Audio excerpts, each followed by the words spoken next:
you served your country, whether military or spouse. Now you are stepping into a new and unfamiliar world. We would like to show you everyone's path is different through the stories of others in the military community.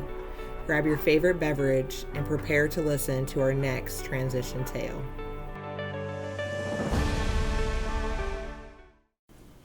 Hi, I'm Christina with Live with Courage, and this is the first episode of Transition Tales, and I'm so excited because I have my friend Jennifer with me to do the first episode. Are you excited?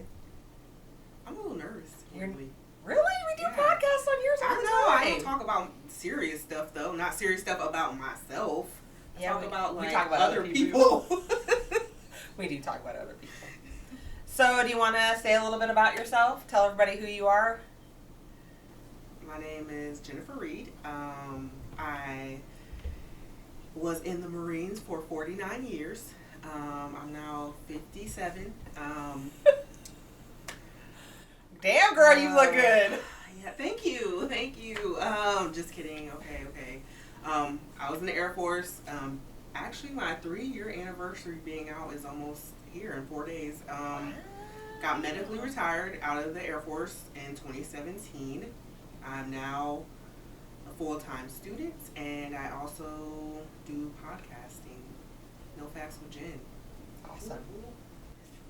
So, we are here to talk about your transition, like how that was for you. So, can you tell me a little bit about how your transition was? Well, it was really quick because it was a medical board, medical retirement.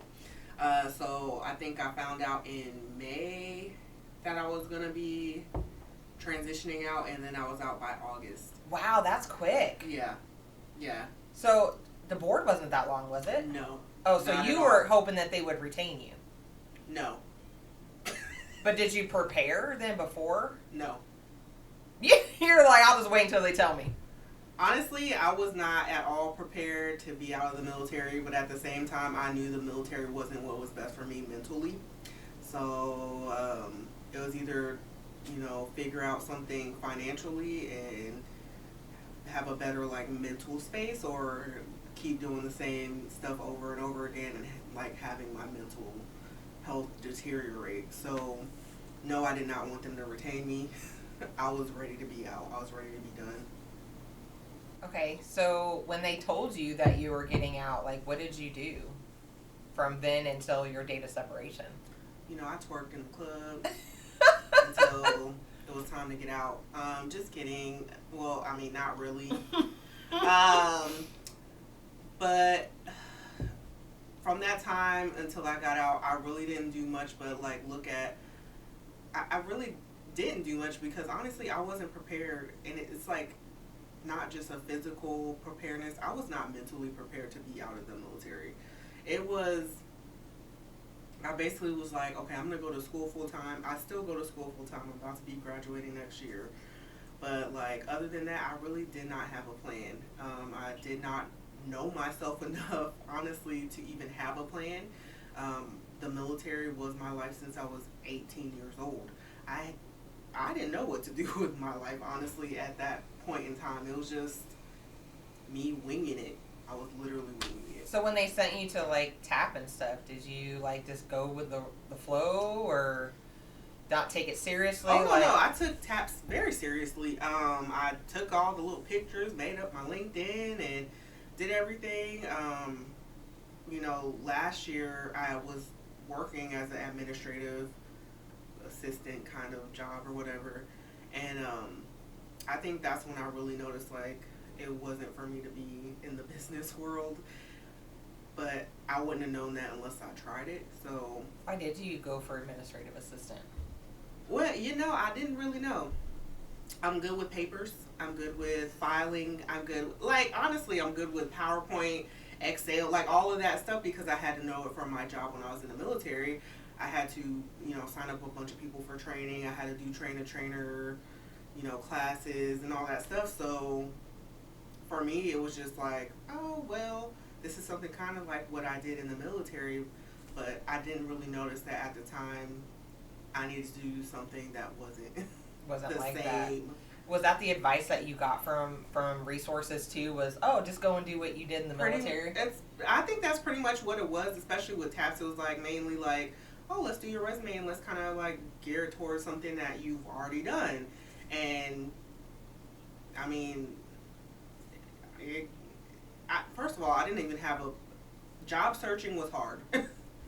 First of all, job searching was freaking hard. Job searching was hard? It's not as easy as it seemed when we were in TAPS. Like, oh, you're just going to get out and have a job. That's how I felt. Like, oh, I'm just going to get out and have a job. And then I would go on, like, what are those, like, ZipRecruiter or Monster or whatever. So many jobs to sift through. Yes, I would be, like, applying for any job. And you know what? That was, like, a bad idea. Yes, that is. It really put me down because But people don't know what they should apply for. They're told to, you have like 2 of the skills. You should just apply and see what happens. Mm-hmm. You know, and what happens is you're spending so much time on things that are not even going to pan out. So yeah, that's very frustrating, and I think a lot of people go through that. Yeah. So you did all that. Did you use any like resources besides TAP? Like, did you find any resources that were helpful, or do you know about resources? The only resource I know about is the voc rehab program. Okay. Because that's what I'm doing my school through, and it has been amazing for me. Awesome. Being able to do that. Right now I'm getting my degree in computer information systems. That's my major. It's a science degree. And I hope to, use that to freelance a little bit on the side while I do my podcast. Is that why you picked it? Is because it was something you could freelance, or are you interested in No, computers? it wasn't just because I could freelance. I am genuinely interested in computers and, programming and software and stuff like that. It's hard. Coding is hard, y'all. Coding is so hard. So if somebody would have asked you, instead of telling you what you should do after you get out of the military, if somebody would have asked you, what are you interested in? Do you think you would have known you were interested in computers when you were transitioning out? No, because my first degree that I was, before I like switched my major, it was marketing. Why didn't you stick with marketing? You don't like it? No. Oh, I love marketing. No, because what they were trying to get me to do, and then I did a marketing job for a little bit, and I was like, no. I can see that. As soon as that happened, I was like, oh, no, I'm good. I need to switch this major because this is not for me. No, I'm not a marketing person. I think a big thing with marketing, not to get too far off topic, is they think it's like this science, and really it's an art. So when you're told that there's a linear way of doing it, and you know that that's not true, it doesn't always sit well with people. Some people are okay with just following the pack. Mm-hmm. But when you know, like, no, this is not how this really works in the real world, must be nice if it does. Unlike computers, which, yeah, it's troubleshooting, but it's more of a linear, process. It's straightforward. On what you do. You don't think it's straightforward? It's not always straight, no. I mean, there's troubleshooting. Do you think it's more of an art? It is. I don't know if it's an art more than just technicalities. Oh yeah, you gotta know what you're doing with computers. No like joke. Technicalities. You can do a lot. It's just honestly, this degree isn't 100% what I thought it was either, but I am enjoying it, and that's good. I'm not going to change it now. I really do like computers. The coding part, yeah. But you don't want to be a coder, right? It was just one of those classes. No, it was 2 classes I had to take with coding, and I was just like, no, I don't want to code. I don't want to. I'll fix some software or some like hardware or something like that, but I don't want to actually like come up with. So how did it feel when you realized that you weren't doing what you were meant to do or what you wanted to do? Like when you had to switch gears after transitioning out. Honestly, it took me a long time to get to that place. I did not get to that place probably until the last year. Probably even less than that. The last year, it took me to get to that part where I'm like, oh, I actually need to do stuff that I like, not just stuff that I did in the military or like education and training, because I was a unit training manager. and I didn't want to do that. And before I retrained, I was, in services.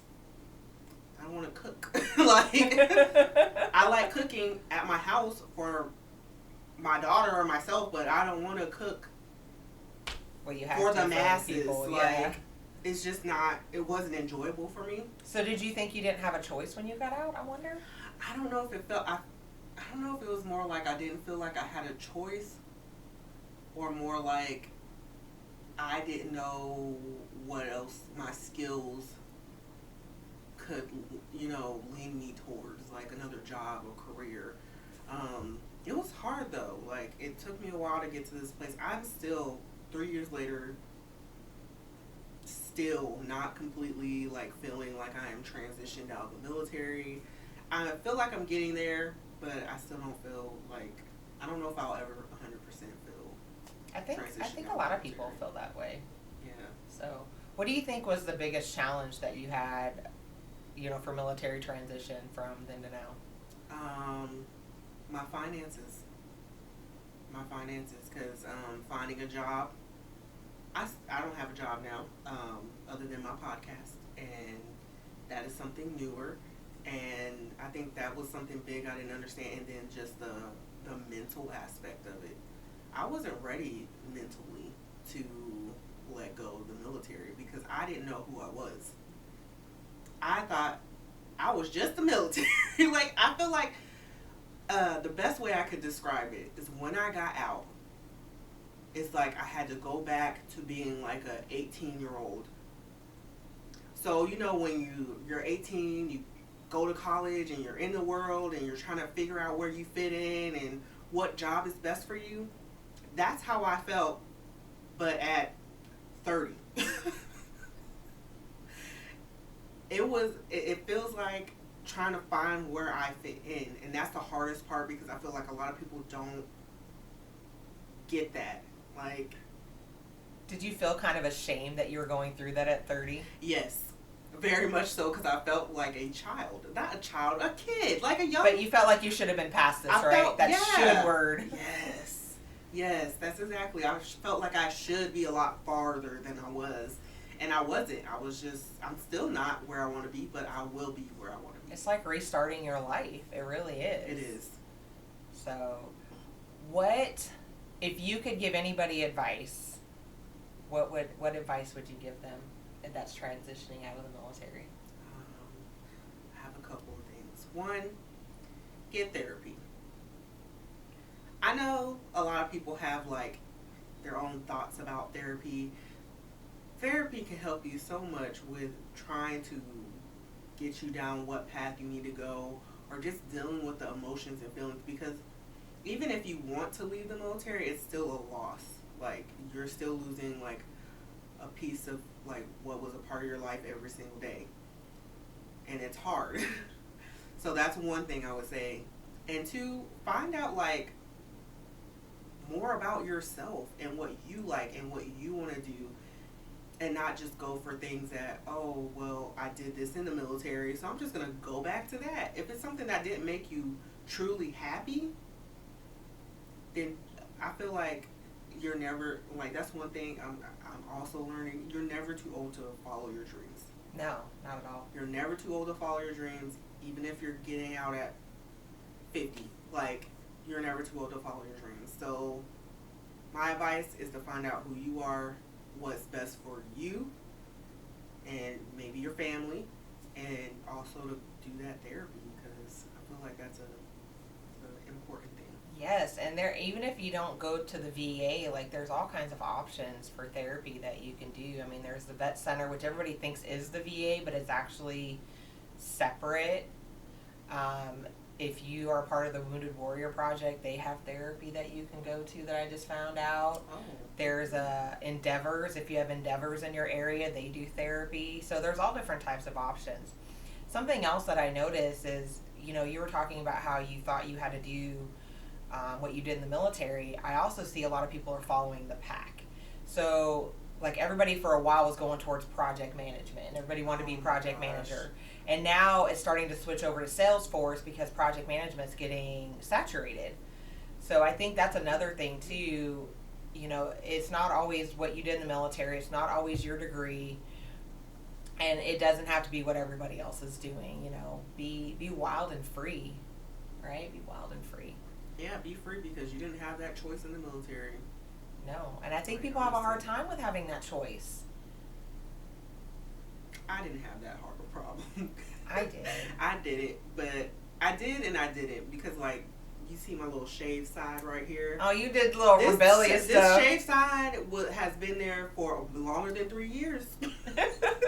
Longer than 3 years. I would just cover. So I would take this side of my hair and I would just cover Flip it the other way. Move it on over like it wasn't even there. Mine was my nose ring and my visible tattoos. That was my rebellious thing. Like, oh, I can do this now. And I started dyeing my hair crazy colors. Oh, yeah. I think a lot of people do that, too. I had red hair, like, as soon as I... And you know what? I think you should embrace doing... You ought. You might want to think about, because I hate that word should. I try to come up with other words. You might want to think about doing something crazy. Yeah, do something crazy. Like, a lot of guys grow beards out. Like, that's their rebellious thing. Us women need to find something rebellious to do, too. I agree.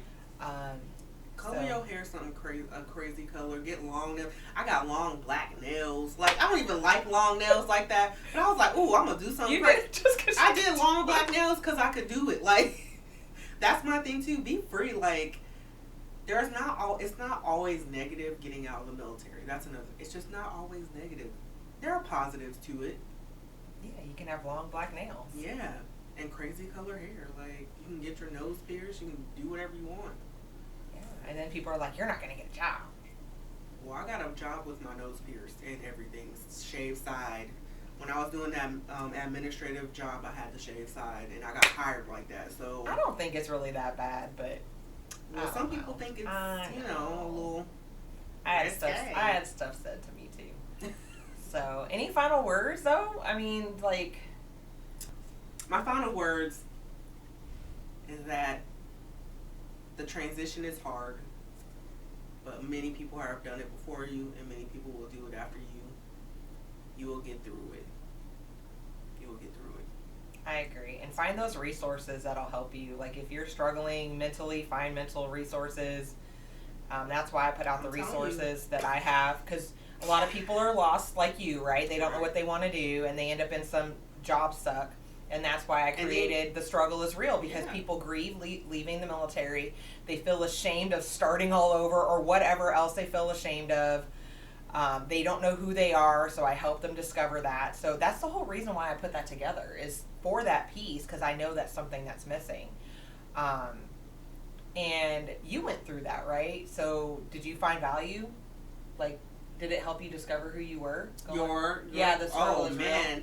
Yeah, it made me think a lot about what I wish I would have got it right after I got out of the military instead of like years later, because I think it would have helped me, guide me a little bit more, and it makes me think about internally myself and some things that I need to fix within myself to be able to go out into the world and be the best person I could. Yeah, there's plenty of resources out there, not just mine. Tons of them. Find the ones that work for you. Find the ones that will fit the gaps that you have with your transition, and you'll make it through. I have faith in everybody that they'll make it through. Yeah, I mean, you're still transitioning. I've been out for 11 years, and I still feel like I'm transitioning. So, all right. Well, this was the first episode of Transition Tales with my friend Jennifer. I'm super excited it was her, because I'm nervous about this, just like she was nervous. Don't show it. Whatever. You never show. She never lets anybody. I've just learned how to bullshit really good.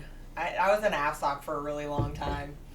So was I. I know. I don't know why you can't bullshit. I was there for 11 years. Like, I don't know why you can't bullshit. So yeah. All right. Hope everybody has a good day. Hope you enjoyed this podcast. We out. Deuces. Bye.